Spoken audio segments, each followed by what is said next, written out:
Now turn to section 1. You will hear a woman talking to some students about her job. Now you have some time to look at questions 1 to 4.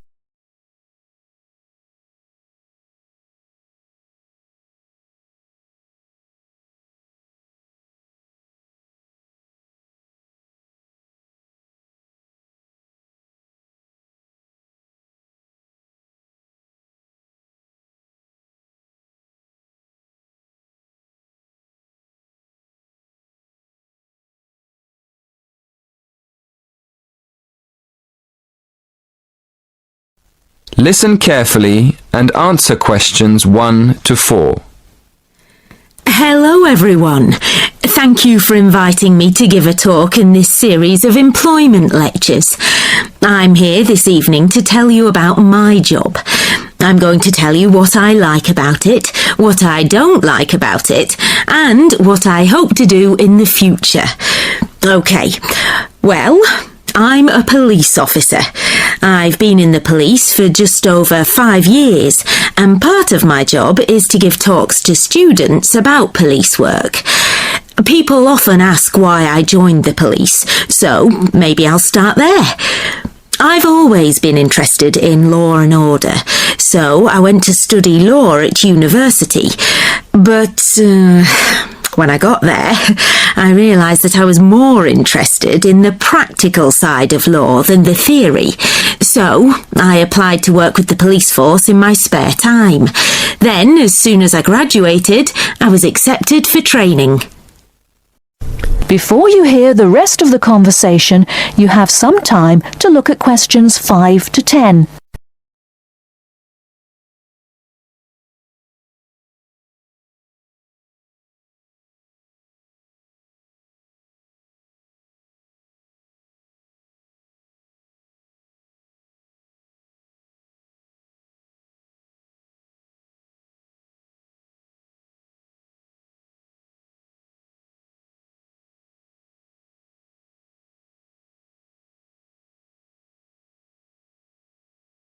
Now listen and answer questions 5 to 10.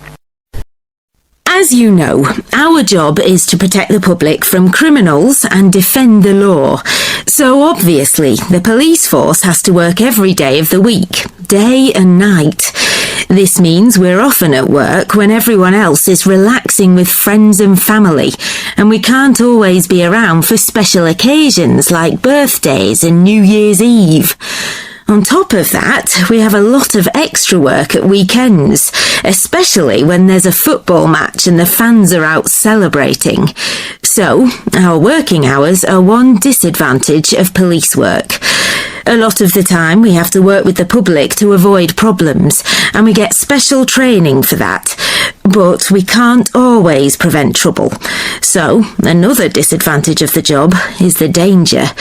I mean, we know that some of the people we have to arrest will attack us. Now for the advantages.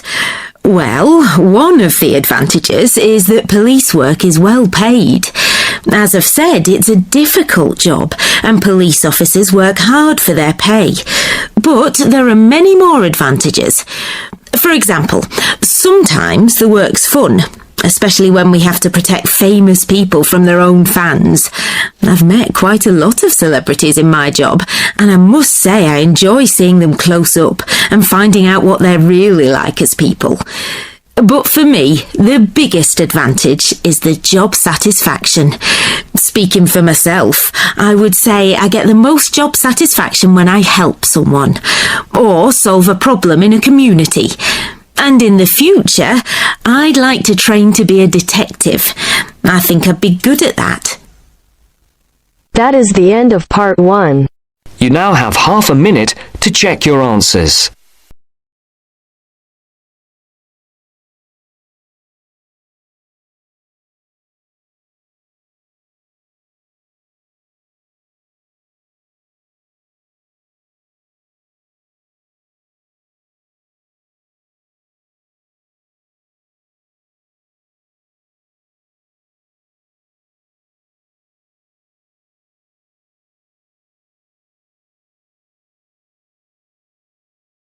Now turn to section 2.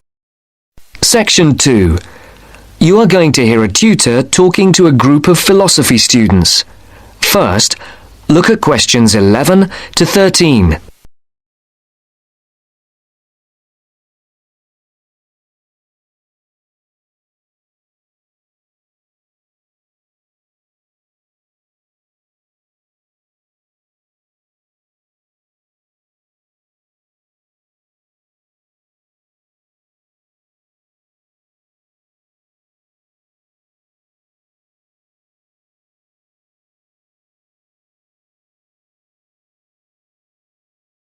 Now listen carefully and answer questions 11 to 13. Good morning, everyone. Good morning. My name is Dr. Russell, and I am your tutor for philosophy this year. I think we're all here. Let's see, 5, 6, 7. Yes, that's everyone. Before we look at the 3 lectures you've had on philosophy this week, I would just like to run through a few things about what you can expect of me as tutor and what in turn we expect of you. As for myself, my function as tutor is to help you in all things relating to your work in the philosophy course. The help that I am able to give is of course mainly academic. For personal matters, I can refer you to other support services in the university, ranging from counselling to welfare. One thing that I would point out is that if you feel that you need to talk to someone, no matter how insignificant it is, don't leave it. Oh, and the last thing is, if you do need to make an appointment, the times are listed on the door of my room. You just write your name in a time slot. But I would point out that the appointment slots get booked up quite quickly. If it's urgent, catching me between sessions is the best idea. That way we can sort something out quickly. No questions? Before the talk continues, look at questions 14 to 20.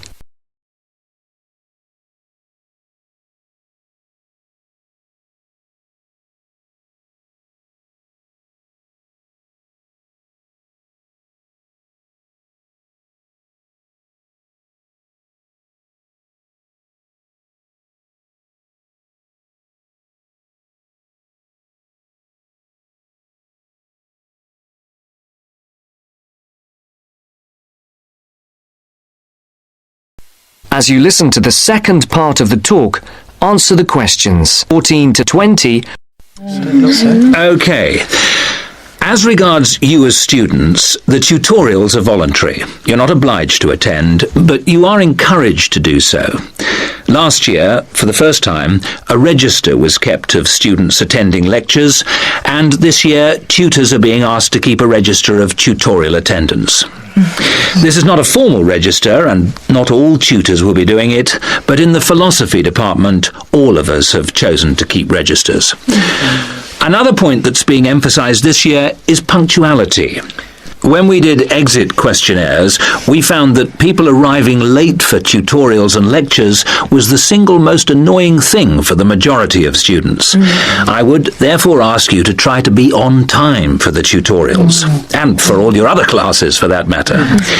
As regards the tutorials themselves, we will have a review of the philosophy lectures of the week before, with the discussion being led by one of you each week. There is, of course, some planning involved, but you should rely primarily on the notes you made at the lectures. This will not take up the whole of the 90 minutes allocated to the tutorial. For the rest of the time, we will look at a particular philosopher, period, or concept for which you will be expected to do some preparation each week. This will range from reading about a particular individual or concept to preparing a brief outline on a subject of your choice. How much you put into this depends on you, but we're not expecting in-depth analysis at this stage. Are there any questions so far? I'd just like to ask whether the work we do in the tutorials counts towards our continuous assessment, and if so, how much? I was just coming on to that point. All the work you do in the way of essays and project work that is graded counts towards your continuous assessment grades. The mini presentations and lecture discussions will not be graded, but obviously, as time goes on, these activities will, I hope, have an impact on your work and hence your scores. Does that answer your question? Basically, yes. But what about... That's the end of section 2. You now have half a minute to check your answers.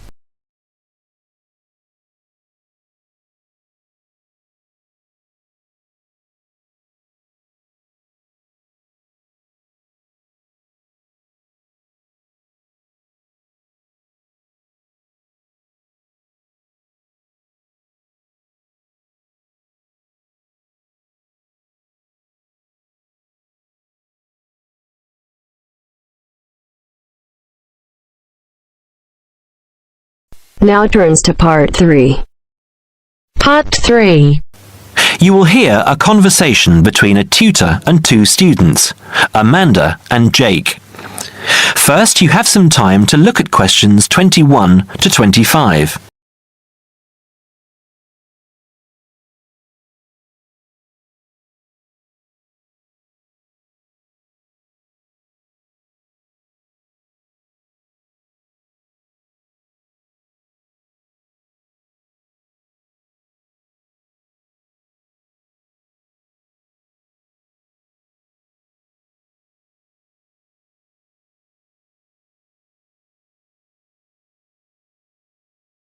Now listen carefully and answer questions 21 to 25.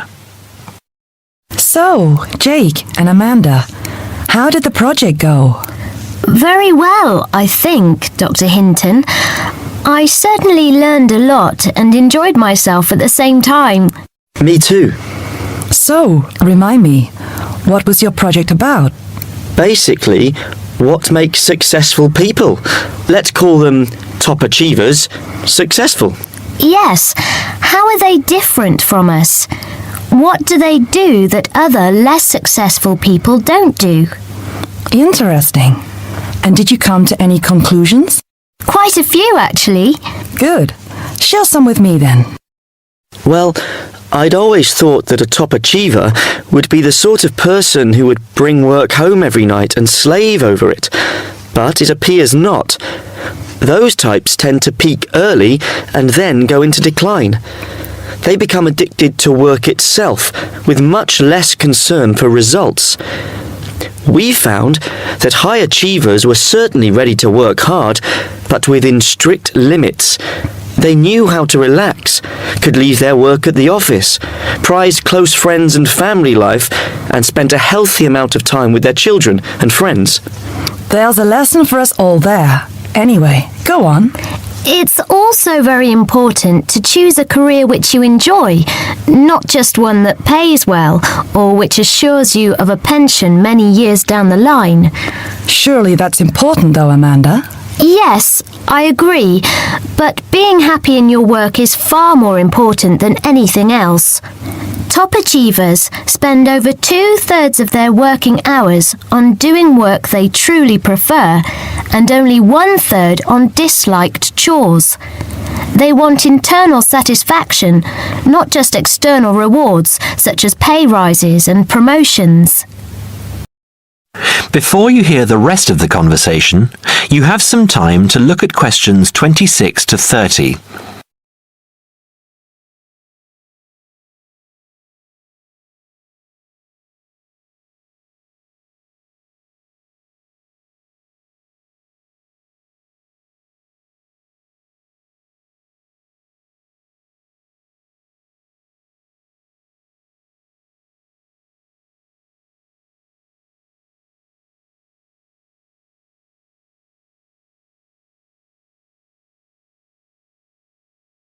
Now, listen and answer questions 26 to 30.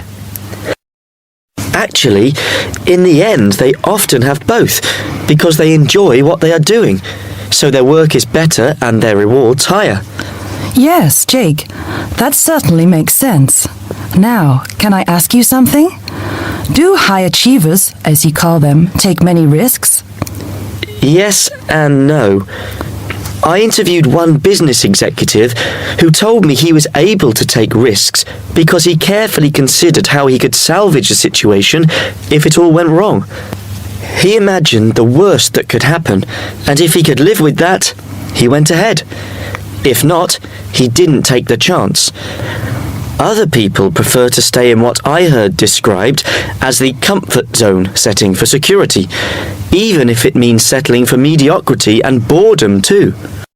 Would you call top achievers perfectionists? Contrary to what I expected, no, I wouldn't.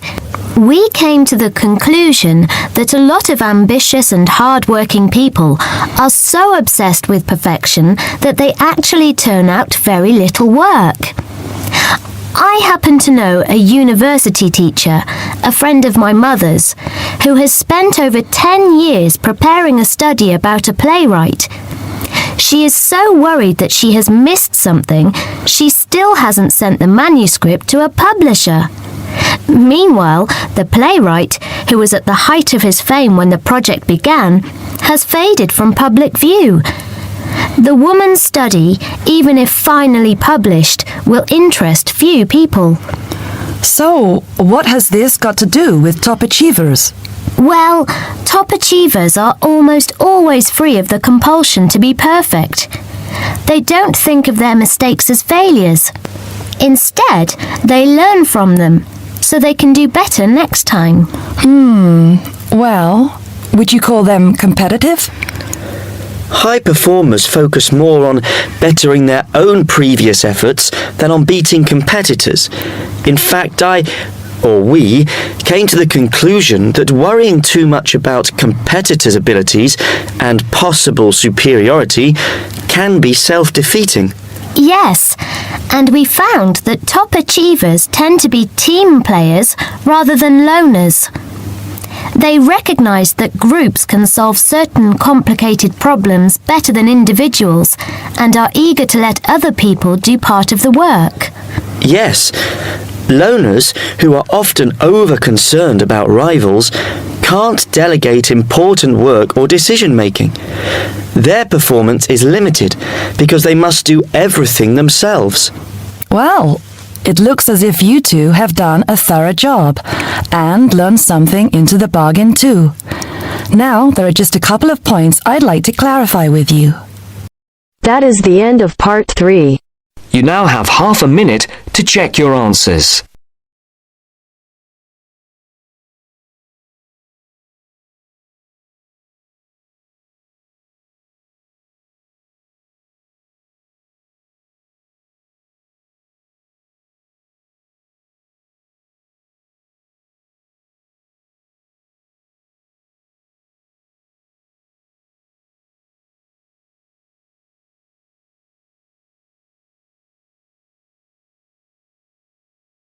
Now turn to Section 4.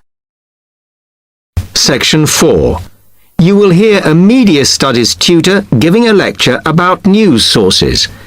You now have 30 seconds to read questions 31 to 35.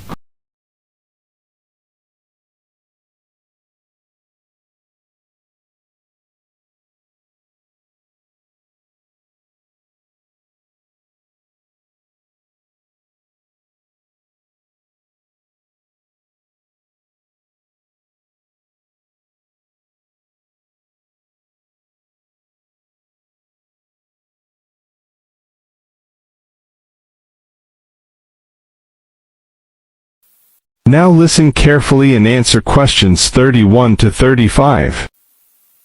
Okay, now many of you will have heard about the predicted death of newspapers, as people increasingly access the TV and the internet for their news.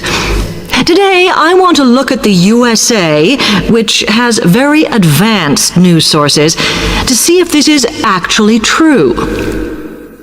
In the USA, the main news sources without doubt are TV, the internet, and the press. That is, traditional newspapers.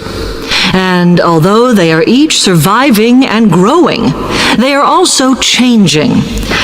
Obviously, TV news has been around for a while, and the early evening bulletins when people get in from work are very popular. I suppose we traditionally think of the morning newspaper arriving on our doorstep with the daily news. Interestingly, this is not borne out by the statistics, which show that readership in the U.S. is much higher when people have time to relax, when they're not working, especially on Sundays. The Internet is also a popular weekend activity, but shows no variation with weekday access. So people are using the different sources in different ways. Interestingly, local radio has been hit less by the grip of quite strong local newspapers than by the Internet, which is seen to offer a better regional service. But just because the Internet is seen as the new force in news media does not mean it is dominant. Television has, of course, been global for a while. But now technological changes, which have fueled the rise of online news, have also allowed newspapers to print and distribute editions across the world. In fact, Internet news, which is seen as the big competitor for traditional markets, does not offer that much variety. Often, the sources are the online versions of the newspapers, whereas television, in order to offer something different, has had to come up with a much more mixed bag of reporting, from hard news to light reports on celebrity events. Another issue is reliability. The Internet is virtually unregulated, so anything can be reported there, whether true or not. Journalists on newspapers have fought a long, hard battle to fight intervention and to retain the freedom of the press.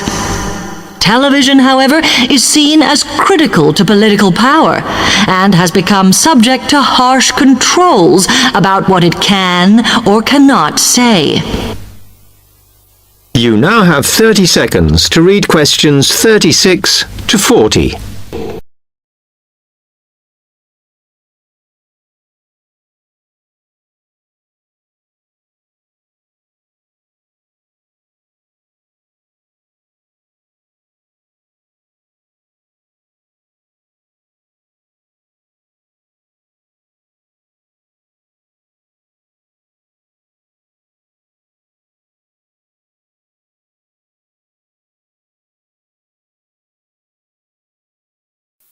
Now listen carefully and answer questions 36 to 40.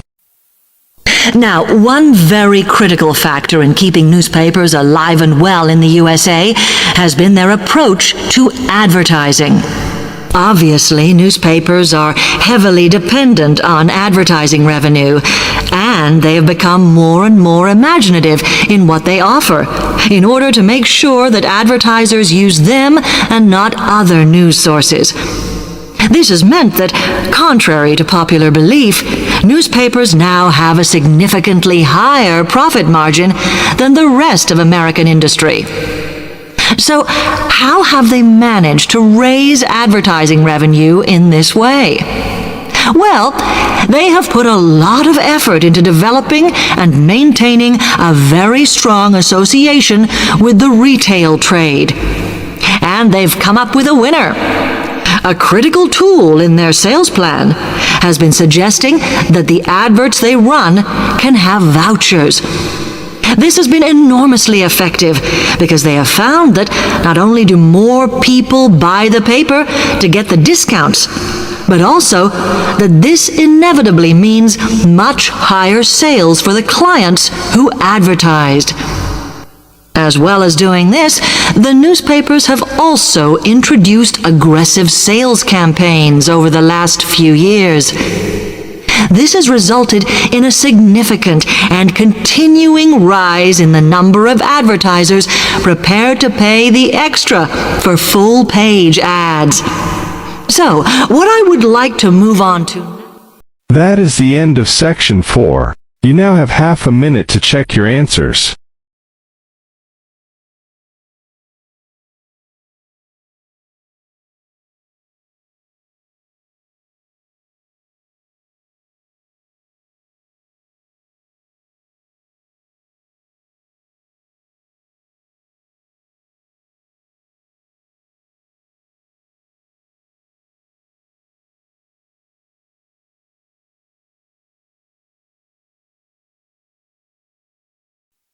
Give